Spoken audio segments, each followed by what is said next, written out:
നമസ്കാരം, ഞാൻ ഡോക്ടർ വിവേക് ശശീന്ദ്രൻ. ഇന്നത്തെ ഈ എപ്പിസോഡിൽ നമ്മുടെ കഴിഞ്ഞ എപ്പിസോഡ്, അതായത് ലാറ്ററൽ സ്കൾ ബേസ് സർജറി എന്താണ്, ഒരു ഓവർവ്യൂ ഞാൻ തന്നിരുന്നു. ഇന്ന് നമുക്ക് ഈ പറഞ്ഞ സ്പെഷ്യാലിറ്റിയിലുള്ള ചില അസുഖങ്ങൾ നമ്മൾ എങ്ങനെ ട്രീറ്റ് ചെയ്യുന്നു എന്നുള്ളത് ഡിസ്കസ് ചെയ്യാം.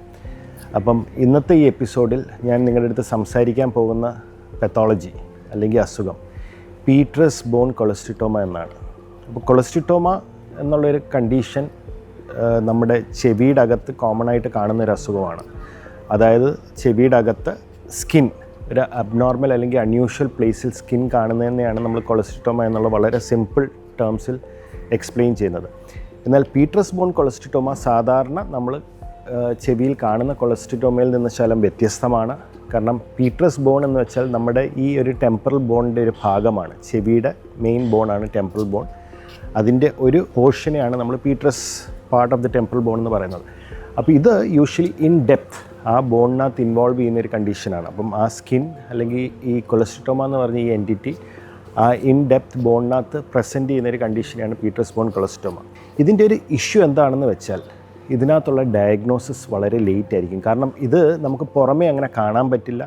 അപ്പോൾ ഈ ഒരു അസുഖം പലപ്പോഴും കൺജനൈറ്റിലായിരിക്കും, ജന്മന ഉള്ള ഒരു എൻട്രാപ്മെൻ്റ് ആയിരിക്കാം. സ്കിന്നകത്ത് പെട്ടുപോയിട്ട് എന്നിട്ട് അത് over A period of time അത് വളരുകയും അത് വളർന്ന് ഒരു സൈസ് അല്ലെങ്കിൽ ഒരു പെർട്ടിക്കുലർ സൈസ് എത്തിക്കഴിഞ്ഞാലേ ഒരു പക്ഷേ പേഷ്യൻസിന് സിംറ്റംസ് കാണുകയുള്ളൂ. സാധാരണ ചെവിയിൽ കാണുന്ന കൊളസ്ട്രിറ്റോമ പോലെ ചെവിയുടെ അകത്തുനിന്ന് ഡിസ്ചാർജോ കേൾവി കുറവോ ആയിട്ടല്ലായിരിക്കാം ഈ പേഷ്യൻ്റ് ഒരു പക്ഷേ പ്രസൻറ്റ് ചെയ്യുന്നത്.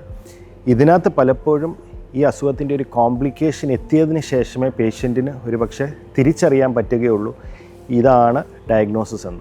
അപ്പോൾ യൂഷ്വലി ഈ പെർട്ടിക്കുലർ ഒരു കണ്ടീഷനകത്ത് ഡയഗ്നോസിസ് വളരെ ഡിലേഡ് ആയിരിക്കും.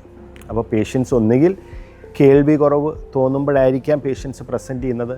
ഇയർ ഡിസ്ചാർജ് ഇതിനകത്തൊരു പ്രൈമറി ഒരു സിംറ്റം ആയിരിക്കില്ല.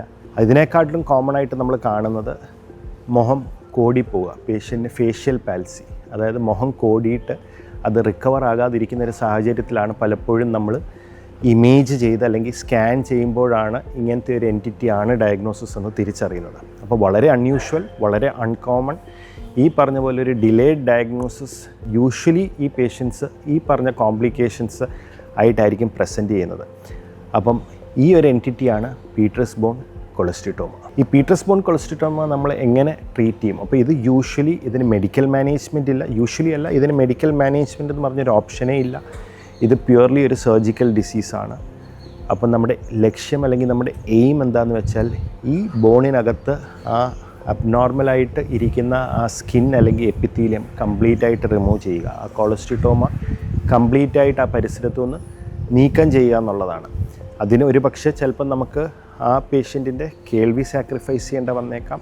അല്ലെങ്കിൽ ഈ പറഞ്ഞ പോലെ ഇപ്പോൾ മുഖത്തിന് കോട്ടം വന്നിട്ടുണ്ടെങ്കിൽ ആ ഫേഷ്യൽ നെർവ് അല്ലെങ്കിൽ മുഖത്തിൻ്റെ നെർവ് തന്നെ നമുക്ക് സാക്രിഫൈസ് ചെയ്യേണ്ടി വരും. കാരണം ഡിസീസ് ക്ലിയറൻസ് ആണ് ഈ ഒരു കണ്ടീഷനകത്ത് നമ്മുടെ പ്രൈമറി കൺസേൺ.